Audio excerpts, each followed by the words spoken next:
Hi, my name is Lindsay, and I'm going to talk to you today about life coaching. So we're going to talk about core values, limiting beliefs, and the T-GROW model. All right.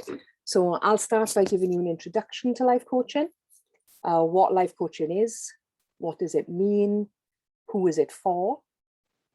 Then we move on to look at the differences between life coaching and therapy.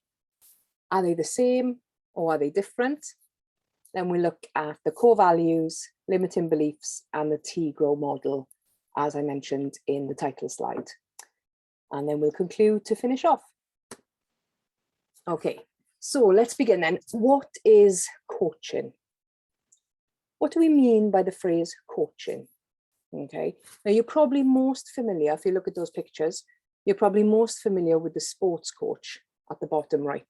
You can see there's a coach there with a basketball, working with groups of people, okay? So a sports coach we see all the time in football, rugby, baseball, basketball, any sport, there's always a coach, okay? The coach is there to guide them, to help them improve, and to work out what's going to happen next, okay? To make a plan, to make a goal, okay? So we're familiar with a sports coach.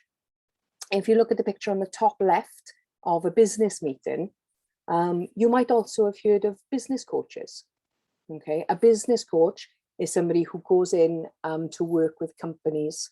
Maybe companies aren't doing very well. Perhaps they want to increase their targets.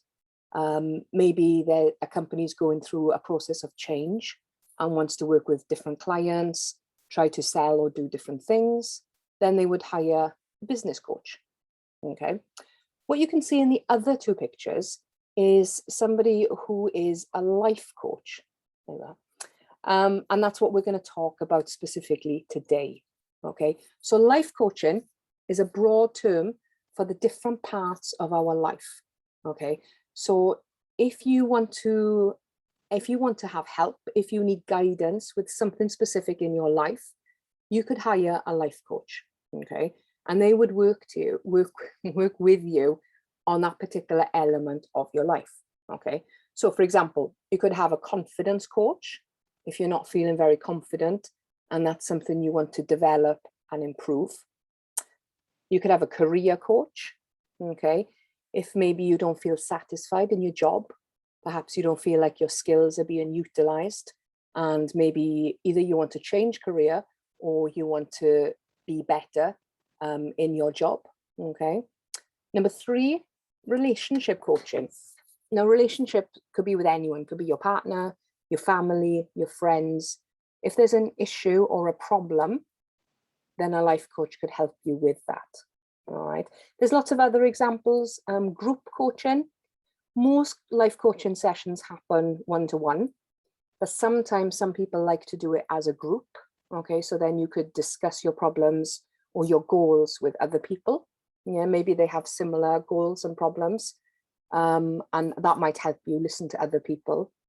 And then there's some more examples: business coaching, wellness coaching, financial coaching. Okay, if you want to focus on your finances, how can you improve? How can you progress? So life coaching is very big, especially now, the last 10 to 15 years, it's really expanded, and you can get a life coach for almost anything. Okay, what I'm going to be talking about today specifically is a definition there of a life coach. So someone professionally trained to help you achieve your set goals in a set time frame. Okay, so it doesn't matter what type of life coaching from the previous slide.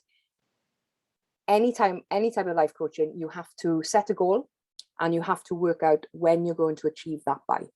Okay, so that's what I'm going to talk to you about today. Okay, so you can see a life coach encourages and guides clients over a range of issues, professional or personal. Okay, there's some keywords here which will help you. So we've got mentoring, change, strategy, motivation, lifestyle, growth, success. Okay, now you don't need to write all those words down, but a couple of those keywords, think about 2 or 3 of those words are going to help you with the rest of the lecture. Okay, so life coaching is a type of mentoring. Yeah, it's a type of guidance, usually for people who want to change their lifestyle. Okay, there'll be something in their lifestyle that they want to change. So a life coach will help them work on that goal. Okay, so a nice quote here: what personal training does, move that so you can see, what personal training does for your body, life coaching does for your mind. Okay, so if you want to improve your health, you want to improve your fitness, maybe you join a gym and perhaps you'd hire a personal trainer, somebody who would work with you, yeah, on your fitness goals. So life coaching is the same, but for your mind and for your personal life. So life coaching has been around for a long time, okay, like most types of coaching and counseling, but it's actually only recently, so 1980s, that coaching actually started becoming a professional business, and they started to regulate it. Okay, so you could do a diploma, you could do a degree, you could do a PhD, you could start training specifically to become a life coach.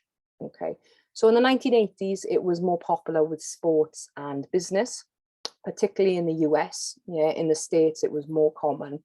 And then sort of as time's gone on, mid 1990s, it became more popular in the UK, particularly for people who wanted a work-life balance. Okay, so as the stress of work is increasing, people were finding it really difficult to balance their life.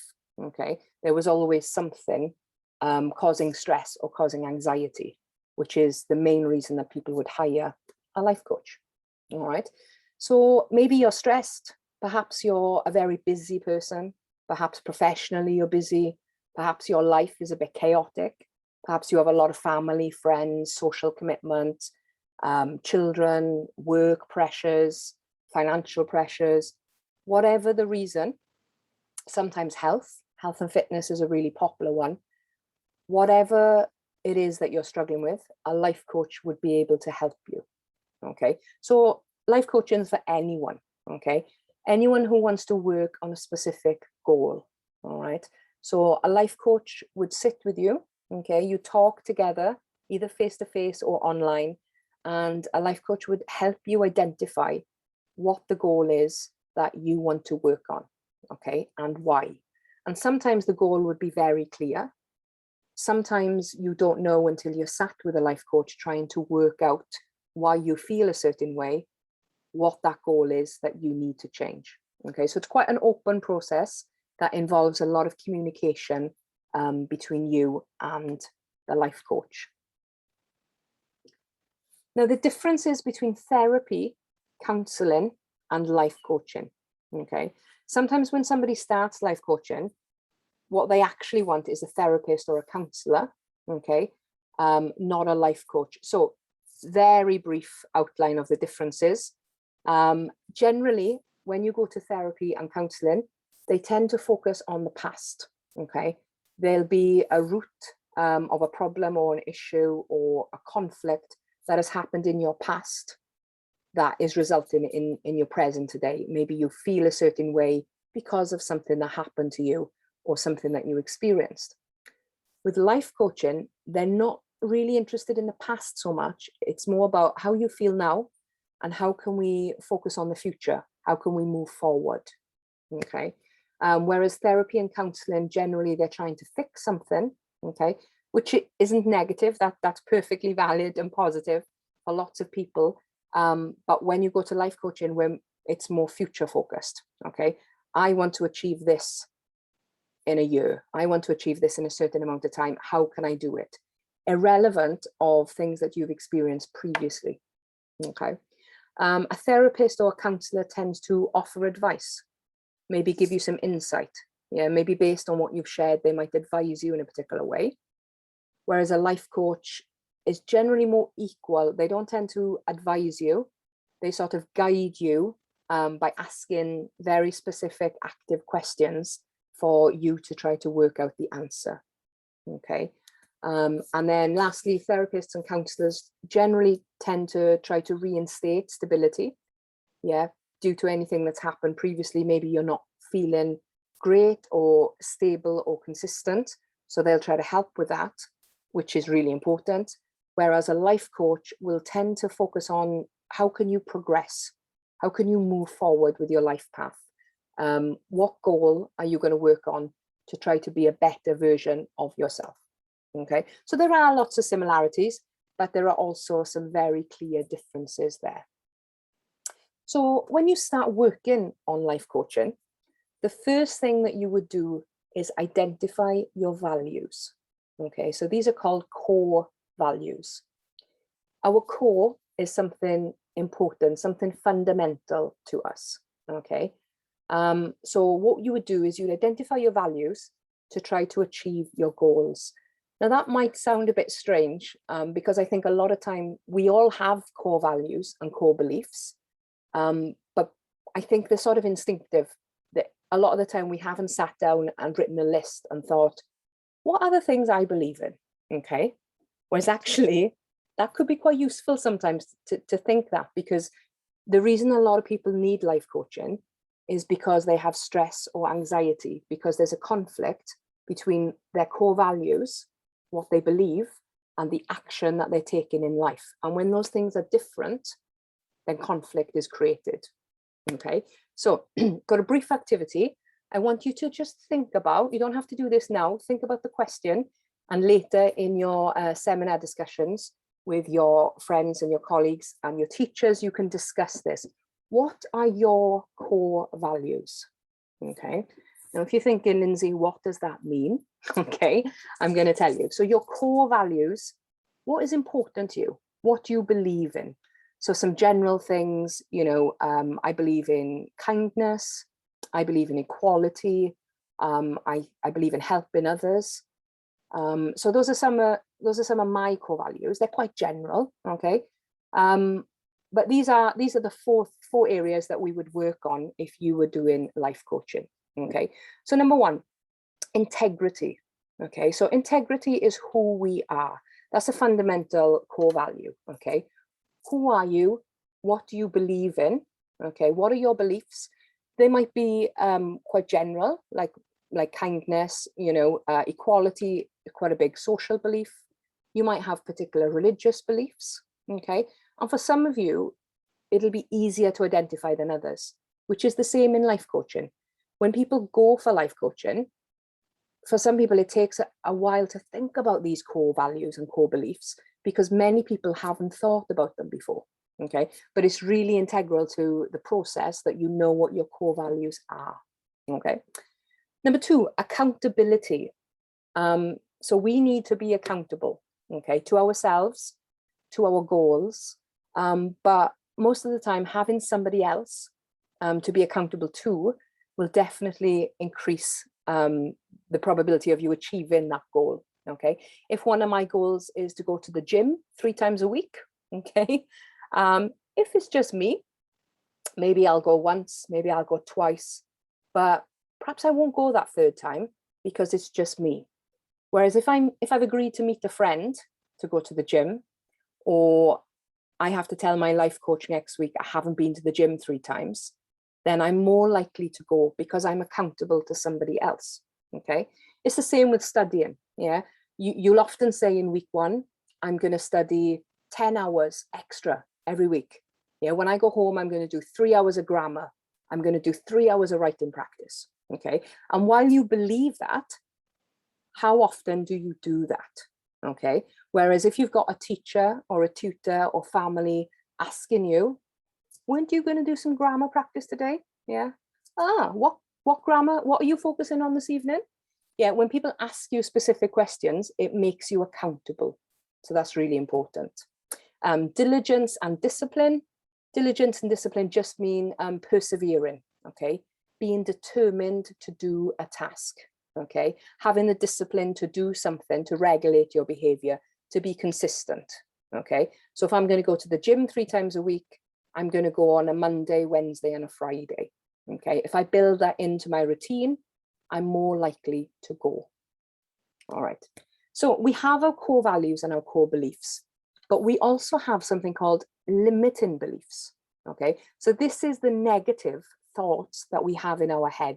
Our limiting beliefs are the things that stop us achieving our core values and our core goals. Okay, they're generally subconscious. So they happen without us realizing. Their thought processes that go on in the back of our head somewhere. And every now and then when we think, oh, I'm going to do this. Yeah, this is my goal. I'm going to do this thing. You get a limiting belief that might stop you and sort of think, no, you can't do that. You won't do that. Yeah. Or I can't do that because of these reasons. Okay. Very common beliefs. These are the 4 top reasons for limiting beliefs. Number 1, lack of motivation. Okay. I can't be bothered. I don't have the energy. I don't really want to do that. Okay. So trying to overcome motivation. Yeah. If you have a clear goal with lots of stages and strategies, that's going to help you come that feeling of a lack of motivation. Okay. A lack of resources. Sometimes resources can be external. Yeah, they might be practical things, time, money. How realistic are those things? Okay, for example, if you want to do a PhD in something, yeah, maybe that's going to cost you £10,000. Okay, so you don't have £10,000. So that would be a practical external goal that you could look at. Okay, but most of the time they tend to be internal resources. Okay, I don't have the courage to do that. I don't have the confidence to take that decision. Okay. I don't have the time management skills to do that task. Okay. They'll be different for everybody. Lack of time, most common limiting belief for everybody. I don't have time to do that. Okay. Which on the surface might be true for a lot of people. Yeah, I don't have the time to go to the gym 3 times a week. Okay. How can I make time? All right, so a life coach would work on that goal with you and try to actually, can I go in the morning? Can I go in the evening? How can I make that goal possible? Some things you can move, okay? People are busy. You've got family, you've got friends, you've got jobs, you've got hobbies, you're trying to have a social life. There's a lot of things, but actually, if we look at managing our time, then we definitely can achieve more, okay? And identity. So identity goes back to your core beliefs, knowing who you are. For some people, that's very easy. Other people, they don't really know who they are. They're not clear with their identity. Okay. Once you know who you are and what you believe, then making your goals and achieving your goals becomes a lot easier and a lot clearer. Okay. So to be a life coach, then you have to have a lot of skills, a lot of life experience. But these are some of the top qualities that you have to be a good life coach. Sensitivity. Yeah, you have to be respectful and you have to be sensitive to other people's beliefs and values and other people's lives. Okay, people are going to tell you a lot of information, so you have to be sensitive to that. You can't be judgmental, otherwise you're not going to be able to work with people. Number 2, detachment. That's a big one. So when we say detachment, you need to be able to detach, to separate how you feel from a situation. Okay. So when you're working as a life coach, you're talking, you're listening to a lot of people, and sometimes they might tell you some very important things, maybe some stressful things. The same as when you listen to a friend. If you go for a coffee with a friend or family and they're moaning or they're having a really bad day and maybe their life is quite bad at the moment, they're stressed, they're anxious, they're not enjoying their job, they don't have much money, they feel homesick, all of these things. When you take that on, it's a lot, okay? It's a lot to take on. So we have to learn to detach in life, and as a life coach, you have to be able to detach, to have a healthy attachment to that, okay? Emotional intelligence, right then. We all have emotions, we all feel things. Emotionally intelligent is being aware of those feelings. Why do I feel like that? What do I feel? Okay, not just with yourself, but with other people's emotions. Because if people have come to you to work on a goal, yeah, to work through a strategy, to deal with something, to change something in their life, then there's going to be emotions. So you need to be able to steer that a little bit and help guide people who are feeling quite emotional about things. It's not a bad thing to be emotional. It's just having a bit of awareness of what those emotions are. Okay. And of course, number 4, excellent listening skills and observation skills. So as a life coach, you're actively listening to people. Yeah, what are people specifically saying? Okay, you have to be able to reflect. Sometimes maybe people will talk to you for 20, 30 minutes and you think, right, what is the main idea here? Yeah, what am I listening for? So you need to be able to reflect. Sometimes you need to be able to paraphrase. Okay, similar skills to what you guys are learning at the moment. How do I paraphrase? How do I take this piece of information? How do I change it? Yeah, and repeat it back so that the main idea is the same, but I haven't just copied everything that somebody has said to me. Okay, I've changed it slightly, maybe moved the order, maybe I've used different words. Okay, that's really important. And sometimes silence. Okay, it's really important to have that moment of silence and allow people sometimes to be reflective and to think with their thoughts, because life is so busy. Yeah, we're so busy all the time that having a moment of silence is actually quite difficult. So trying to find moments of silence for people that you're working with. Okay, so like I said, there's quite a mix of skills. You need a lot more skills than that, but these are the 4 big ones. Okay, so to finish off, I'm going to round up here with a T-GROW model. Okay, so T stands for topic. So my examples have generally been health and fitness. Today, they could be financial, they could be relationship, they could be career. Whatever the T is, the topic, that is what you would work on with your life coach. Okay, so that's the first thing. What is the topic? Why am I going to a life coach? What do I want to talk about? What do I want to do? Okay, so we've got goal. What is the goal? That might seem obvious, but a lot of people are not clear what the goal is, or sometimes they'll go to a life coach thinking that this is the goal they want to work on, but actually having voiced that and talked about it, maybe the goal is slightly different. Okay, so a life coach would be, what is your goal? How are we going to achieve this? Why do you want to achieve this goal? What's the time frame? What's the long-term goal? What's the short-term goal? Okay, all of these questions you'd answer with a life coach. Okay, moving on to the next one, reality. What is happening now? Okay, how realistic is this goal that you're setting? Okay, is it something, I mentioned long-term goals and short-term goals. Is it something that's going to happen in a month, 6 weeks, 3 months, a year?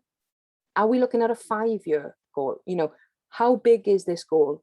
It might be something that you can work on in a few weeks, a few months, but having a time frame and having a sense of your reality is really important.